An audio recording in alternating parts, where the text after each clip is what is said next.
2014년 1월 9일 웨키티 시간입니다.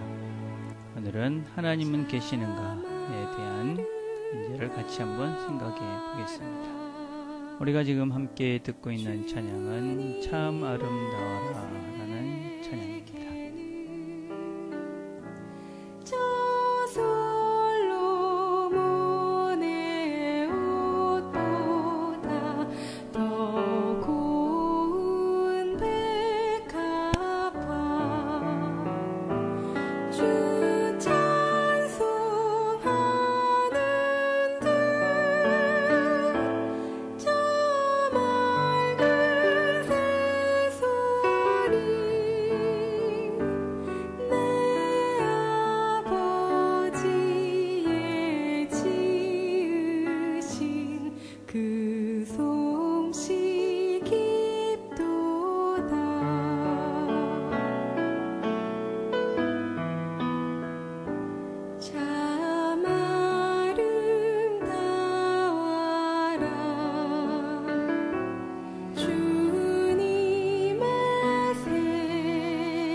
하나님 아버지 참 감사합니다. 하나님께서 우리들에게 이 자연을 주시고 자연 속에서 하나님을 발견하고 하나님을 누리며 살게 하신 것을 감사합니다.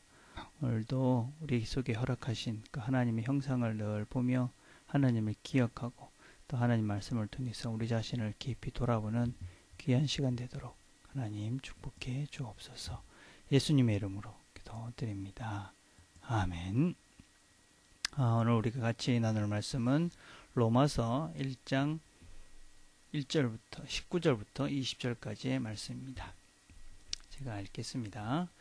이는 하나님을 알만한 것이 그들 속에 보임이라. 하나님께서 이를 그들에게 보이셨느니라. 창세로부터 그의 보이지 아니하는 것들 곧 그의 영원하신 능력과 신성이 그가 만드신 만물에 분명히 보여 알려졌나니 그러므로 그들이 핑계하지 못할지니라. 아멘. 오늘은 우리가 같이 생각해 볼 것은 웨스트민스 신앙고백서 대요리문답 중에 있는 2번을 같이 생각해 보려 합니다. 대요리문답 2번의 질문은 무엇이냐면 하나님이 계시다는 사실은 어떻게 나타나는가 하는 것입니다. 그것에 대한 답이 인간 안에 있는 본성의 참된 빛과 하나님의 피조물들이 명백하게 하나님이 계심을 선포한다. 그러나 그의 말씀과 성령만이 사람들에게 그들의 구원을 위해서 하나님을 충족하고 효과 있게 계시하신다 하는 것입니다. 자, 오늘 그러면 이 하나님을 우리가 알 수 있도록 하나님께서 우리에게 보여주신 그 참된 빛, 그리고 하나님이 우리를 알게 하신 하나님의 피조물들, 그것은 도대체 무슨 의미인가 하는 것들을 한번 살펴보려 합니다. 많은 사람들이 하나님이 없다, 그렇게 이야기합니다. 사실 그렇게 이야기하면 우리의 삶은 참으로 황당하기도 하고 참으로 참 무가치하기도 합니다. 왜냐하면 모든 것들이 다 우연이 되어지는 일이기 때문에 그렇습니다. 우리 사람이, 이 자연이 우연이 되어졌다면 우리의 모든 것들은 다 우연인 것입니다. 그러니 참 인생에 있어서 열심히 성실하게 살 가치도 별로 없는 것이고 이 사람이라는 존재 자체도 상당히 의미가 없어 보이지요. 하나님은 우리 모든 사람들에게 이 땅에 하나님을 알 수 있는 방법을 두 가지를 주셨습니다. 첫 번째가 이 자연이라는 것이고 또 다른 것은 성경입니다. 그 자연이라는 것을 어느 성경은 두 가지로 설명을 합니다. 인간 안에 있는 본성의 참된 빛, 그 다음에 하나님의 피조물들. 하나님의 피조물들이라는 것이 무엇보다도 이 자연이다라고 할 수 있죠. 우리는 자연을 통해서 하나님을 알기에 충분합니다. 물론 완전하지는 않습니다. 하나님을 아는 방법은 사실은 우리가 지금 현존하는 여러 가지 현상들을 통해서 하나님의 존재를 이렇게 증명해 가는 것입니다. 그러니까 예를 들자면 세상에 있는 모든 법칙들, 이런 질서들, 그 다음에 이 존재하는 것들, 이런 것들을 보면 이 누군가가 이것을 만들고 설계하고 운용해 간다라는 것을 인정할 수밖에 없지요. 우리가 하다못해 시계 하나를 만들어도 분명히 누군가가 있는데 이 엄청난 우주, 또 사람, 이런 여러 가지 질서와 법칙들이 그냥 우연이 됐다라는 것은 너무나 정말 말도 안 되는 정말 과학적이고 합리적이지 못한 생각이다라고 할 수 있죠. 그 사실은 우주를 만들고 그 법칙과 질서를 유지하는 그 누군가가 있다라는 것이 더 합리적이고 과학적일 수밖에 없는 것이지요. 이게 하나님이 자연에 하나님 만드신 피조물 속에 있는 것을 통해 하나님을 알 수 있다 하는 것입니다. 또 다른 것은 바로 이 참된 빛입니다. 인간 안에 있는 본성의 참된 빛. 사람이라는 그런 존재 속에서 우리는 하나님이 계시다는 것을 유추해낼 수 있다 하는 것입니다. 그것은 바로 사람들 속에 있는 선한 것을 추구하고자 하는 양심적인 도덕성을 이야기합니다. 세상의 모든 사람들에게 다 같이 존재하는 도덕법이다 라고 할 수 있습니다. 사람들이 문화의 차이에 있어 여러 가지 문화들은 조금씩 다릅니다. 예를 들자면 어떤 문화적인 환경에 따라서 어떤 사람은, 어떤 나라는 아내를 한 명만 가져야 된다, 그런 문화가 있는 반면에 어느 곳에서는 몇 명 가질 수 있다, 이렇게 여러 가지 법들은 좀 달라 보입니다. 그러나 다 같이 공통적인 특징은, 다 같이 가지고 있는 것은 결혼한 아내를 어느 나라든지 함부로 해서는 안 되고 함부로 버려서는 안 되고 그 여인을 귀하게 여기게 된다라는 그런 기본적인 그런 도덕법은 어느 나라나 어느 문화나 다 한결같다 하는 것입니다.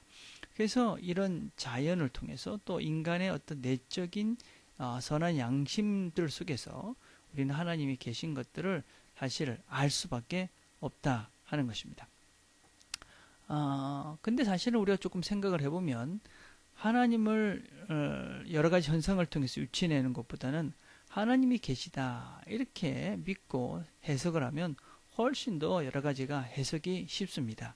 하나님이 계시다. 그러기에 이 모든 것들을 만드셨고 또 그것을 운영하시고, 그래서 이런 법칙과 질서들이 하나님에 의해서 이렇게 이루어져 가고 있다.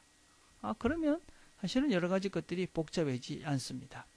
하나님이 사람을 만드셨기 때문에 이 하나님의 형상으로 만든 사람의 마음속에 동일한 마음을 주셨다. 선한 마음, 바른 마음을 주셨다.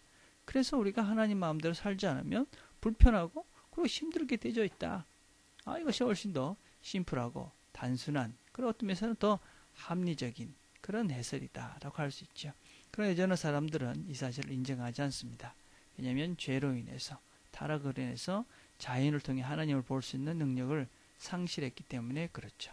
그래서 하나님이 없다라고 말하는 무신론자들이 생겼고, 또 자신들이 만든 그런 형상을 믿으면서 하나님이다, 그래서 엉뚱한 길을 방황하는 사람들도 참 많이 있고, 또 사람들이 그런 선한 양심을 잊어버려서, 선한 빛을 잊어버려서 도덕적인 타락과 또 퇴폐의 문화들이 팽배하고 있는 것이죠. 그러나 하나님을 없다 할 수 없지요. 우리 모두는 다 하나님에 대해서 충분한 정보와 하나님에 대해서 충분한 여러 가지 것들을 하나님이 주셨기 때문에 우리는 하나님이 없다라고 할 수 없는 것이지요. 그러나 우리는 이미 하나님을 압니다. 그래서 참 아름다워라 주님의 세계는 하면서 이 땅의 여러 가지 현상을 보면서 이 아름다움을 찬양하고 그 속에서 하나님의 은총을 볼 수 있게 되는 것이지요. 우리는 자연을 통해서 우리 마음 속에서 선한 것을 추구하려는 그런 우리의 마음을 보면서 하나님이 우리와 함께 계시구나 하는 것들을 확신하며 살 수 있게 되는 것이지요. 오늘도 우리가 하루를 살아가면서 우리와 함께 살아 숨쉬시는 그 하나님을 자연을 통해서 경험하고 발견하고 그렇게 누리며 사는 저와 여러분이 되기를 간절히 바라겠습니다. 기도하겠습니다.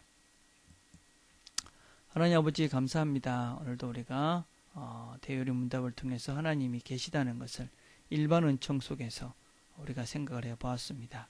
하나님이 계시다는 것을 부정할 수 없는데 부정함에 사는 어리석은 사람들이 참으로 많이 있습니다. 하나님, 우리는 그 하나님을 알고 믿고 살게 하셔서 감사합니다. 아는 것에 만족하는 것이 아니라 그 하나님을 믿고 의지하고 그 하나님과 함께 또 그 하나님을 누리며 살아가는 좋은 하루가 되도록 하나님 축복해 주옵소서. 예수님의 이름으로 기도드립니다. 아멘. 오늘 우리가 같이 한번 생각해 볼 것은 제가 드린 말씀들을 한번 정리하는 생각들을 해봤으면 좋겠습니다. 하나님의 존재에 대해서 우리는 자연을 통해서 어떻게 설명할 수 있는가? 여러분들이 이 사실을 가리킨다라는 입장에서 생각하시면서 이 질문에 답을 해보셨으면 좋겠습니다. 두 번째는 왜 자연을 통해서 하나님을 완전히 알 수 없는가? 그래서 발생된 것들은 무엇인가 하는 것들을 우리가 생각해 보시면서 여러분들이 오늘 들은 강의들을 한번 이 아침 교회 큐티를 묵상해 보는 그런 시간들이 되었으면 좋겠습니다. 오늘 우리가 같이 나눌 것은 목요일은 우리가 가족들을 생각하며 기도하는 날입니다. 가족들이 늘 삶 속에서 자연 속에서 하나님을 보고 누리는 가족들이 될 수 있도록 여러분의 가족들을 생각하시면서 그렇게 기도하는 시간들을 함께 가졌으면 좋겠습니다. 개인적으로 기도하겠습니다.